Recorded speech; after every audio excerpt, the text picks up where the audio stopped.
I'm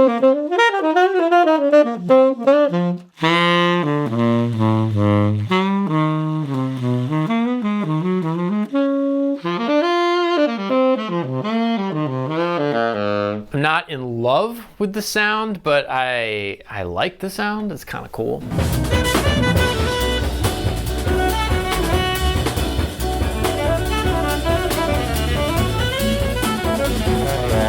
It's definitely on my radar as a possibility in a way that I know it never was before. So that in and of itself is kind of interesting, but I'm talking about the metal Autolink mouthpiece that I'm playing here. And if you want to hear more about that, I will discuss it toward the end of this video.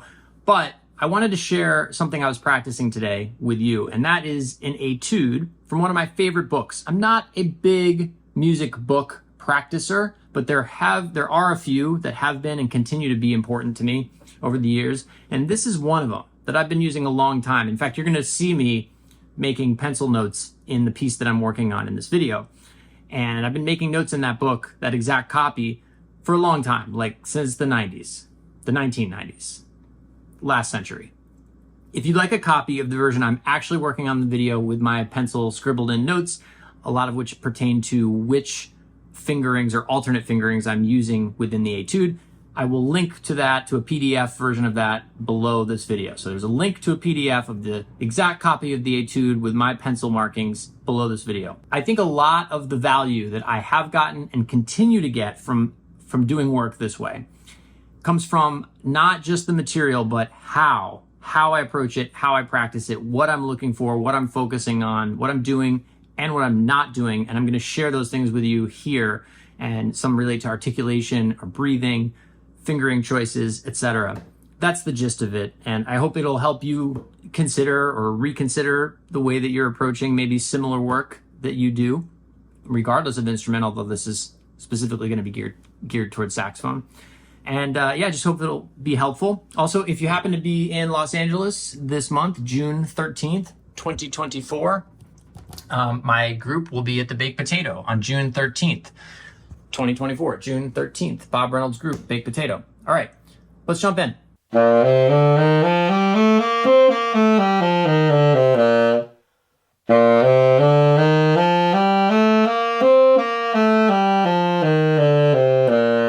The first thing that I notice when I do a simple exercise like that, I mean, it's just a scale, right, is that I don't feel in full command of my wind, of my air. I feel a little bit, it's not that I'm winded like I'm out of breath, but I don't have the feel of power that I would like to have, just sort of a control of the instrument. A large part of practicing for me is the act of making the instrument feel smaller than I am. When I first approach the saxophone on any given day, it's not unlike, bear with me here, this might be an interesting analogy, but it's not unlike that feeling when you first begin driving a car. You're a teenager, driving is new to you, and the car feels huge and potentially scary. You go to deal with an intersection or even a stop sign or merging onto a highway or parking or anything like that, and the car feels big. But you fast forward 3 years, 5 years, 10 years, 20, 30, 40 years, the car doesn't feel big anymore. You've been doing it so long, you feel in control of the car. The car feels small to you, I think that something like that.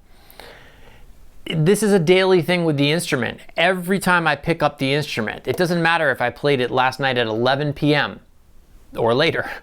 Today I pick it up and the car is bigger than me. It feels big. It feels in control. And so practicing becomes about setting forth some set of actions I can do in today's time, which I'm not a fantastic person when it comes to doing the same thing at the same time every day.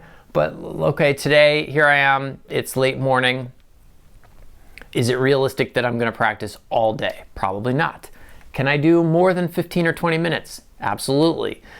The problem here, as I've discussed in previous videos on my channel, is that I will often get lost in many other things. The potentiality of things that I could practice, other things I could do at the computer, endless never-ending tasks that I will fool myself into thinking if I complete those things, I will have a sense of satisfaction and completion and peace with myself that I've done these things that I needed to do today, and then I will practice. But of course, this is BS. It won't happen that way. It's not going to happen that way. So I know I made a video some ages ago called Practice First. I think the thumbnail is me writing this in Sharpie on my arm. It remains a constant battle for me because the practicing does not have an end to it. There's no completion other than if you view the completing of the task as its own reward, which I think is the thing here. That's the message I'm preaching to myself. But there is always this thing of like, well, what should I practice? I've got this book or that book, or I could do this, I could do that. And you know what? You know it, I know it. It matters far less than we like to tell ourselves that it does. Far, far less. What matters is getting going and doing. So maybe I'm gonna play these exercises from my ratty old Closé book. I love this book, 25 Daily Exercises. Look at my blue painter's tape here because the book has long since sort of fallen apart, but this is such a fantastic book. Do I use it every day? Absolutely not. Have I used it for a long time? I sure have. Here's an example from exercise 8. I have a pencil date on here. What is this? This is from late, actually. This is from December of 2019, but here's a date from 2002. I know I have others that go farther back. Do I? I should. Maybe I don't. Maybe I only marked on a few of these.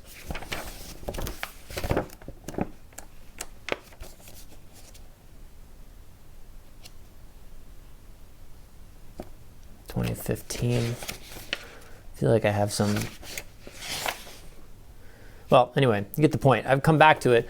Here are a bunch of, this is number 8. This is a great exercise for working on alternate fingerings. Number 8 of the Closé book, alternate fingering. So I have a lot of places in here where I have marked, not only, well, it looks like I've marked some of the chords that these lines are outlining, but also side C, bis B flat, and side B flat. Like here's a measure where I have, sometimes it's bis, and sometimes it's side B flat, and sometimes it's side C. It's a great exercise for that. What I want out of today's practice is just to feel a sense of dexterity, kind of an even limberness, like just, I know I don't feel that right now. I just want to get to that. So I could do the saxophone power hour routine, I could do the Closé, I could do a mix of both. I'll get there, I just need to do it.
That's a good example of bis.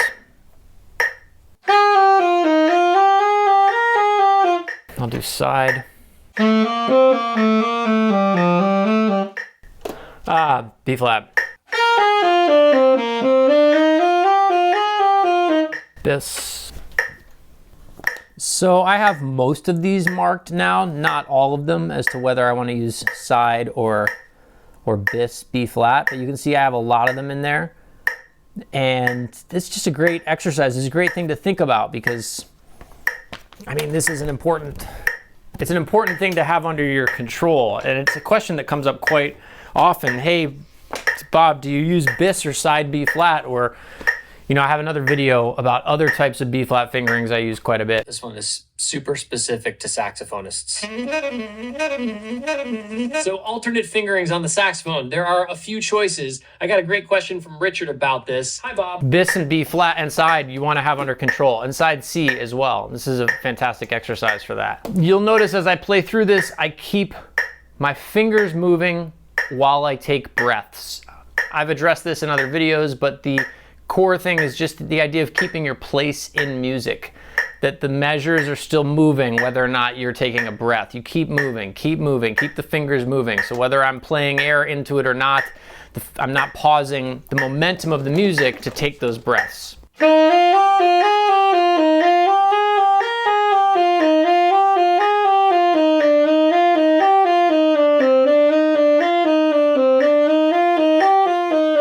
That's an either or. Measure what? 1, 2, 3, 4, 5, 6. It could be either or. I will stop and assess a measure after I do it. I think that's important. Like a lot of these measures you could do regular C, you could do side C. But it's worth taking the time to ask yourself which one is more effective or more efficient, what feels better. You'll notice too, I'm doing it 100%, 99% legato. That is so that I can measure my fingers so that I don't get this kind of thing.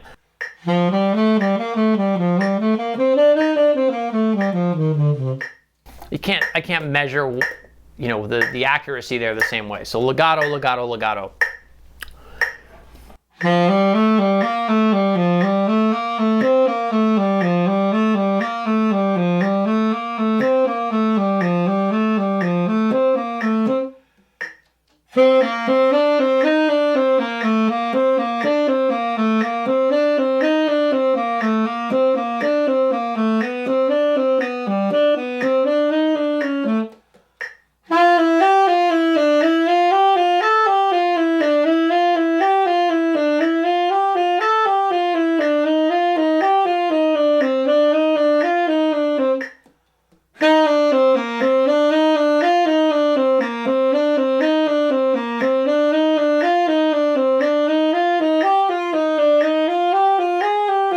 By the way, the Inside Outside Saxophone Retreat is happening again this summer. We are back at Wooten Woods outside Nashville, Tennessee. Visit InsideOutsideRetreat.com for more information. We have a cap of 36 players this year, so I know it's filling up fast. InsideOutsideRetreat.com. Check it out. It's a really amazing week. We ran it for 5 years before COVID happened, and it's really unique. It's unlike anything else you'll ever experience. So it's not for everybody, but it might be for you. Check out the website.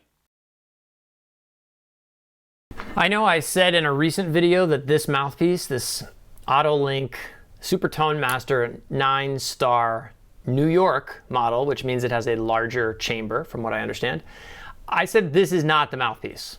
And since saying that, I have played this mouthpiece more than any others.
haven't played a metal mouthpiece since I was in high school, a long time ago. And I played a metal auto link then. It was a 7-star that I still have. I think it's probably a Florida model. There's also a video on my channel of Chris Potter over here at my place, playing my saxophones, and he played that auto link that I'm talking about, the one I played in high school.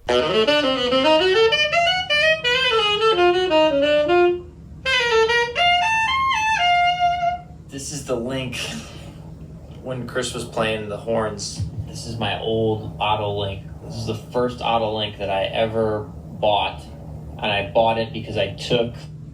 So you can just search my YouTube channel for Chris Potter and you'll hear it. I have tried that mouthpiece too. I cannot deal with a 7-star, way too small. Just not gonna work for me. The 9-star, however, is proving to be really fun, and it's still odd for me. The idea of like metal mouthpiece, it resonates differently, obviously, it feels different, but there's a lot of fun parts to it that I am enjoying.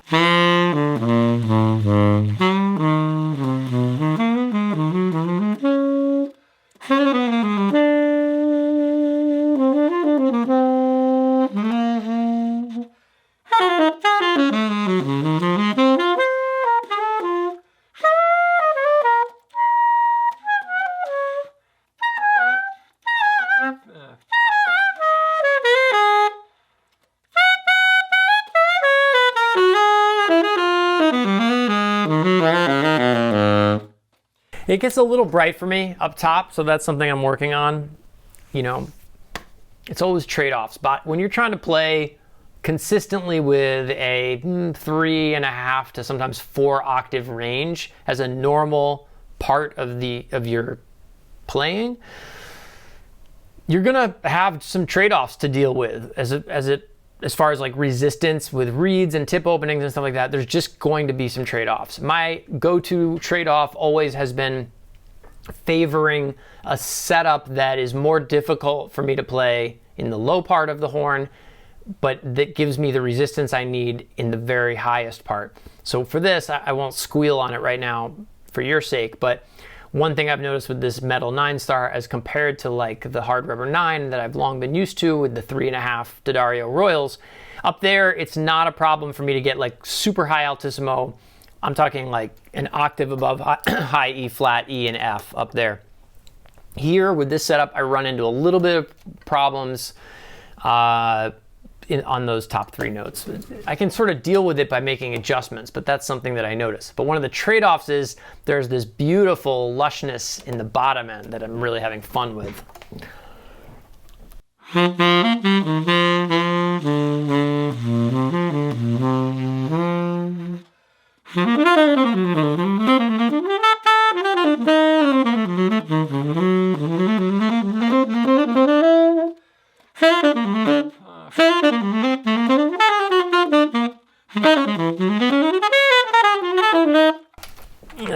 It's, you know, I don't want to speak too soon. I still wouldn't say it's the mouthpiece. I just wanted to update you that I'm having fun with it more so than I expected. And I know that, you know, even if I end up exactly where I started back on and by the way, this is a 3 medium Jazz Select unfiled.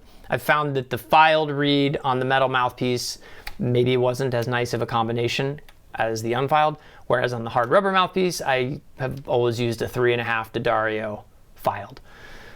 Anyway, a little gear update.